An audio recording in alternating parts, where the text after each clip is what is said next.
कश्मीर देशे भवत स्वागतम भवति। यह जन्नत कश्मीर सिर्फ वादियों और बर्फबारी के लिए फेमस नहीं है। क्या तुम्हें पता है जम्मू कश्मीर में एक ऐसी जगह है जहाँ के संस्कृत स्कॉलर्स ने दुनिया की मोस्ट एडवांस फिलोसॉफी दी थी। जम्मू एंड कश्मीर जो सदियों से भारत का इंटेलेक्चुअल और स्पिरिचुअल पावर हाउस रहा है। कश्मीर कभी संस्कृत का सबसे बड़ा सेंटर था।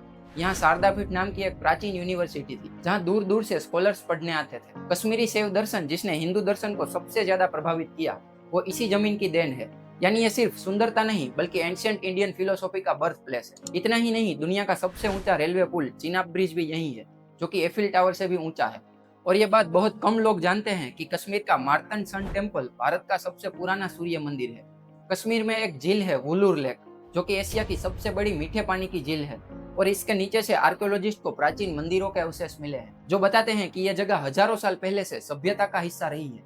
और इस बात का सबूत है कि यह धरती सिर्फ खूबसूरत नहीं बल्कि आध्यात्मिक और ऐतिहासिक रूप से भी अनमोल है। तस्मात् कश्मीरम अवश्यम आगच्छत।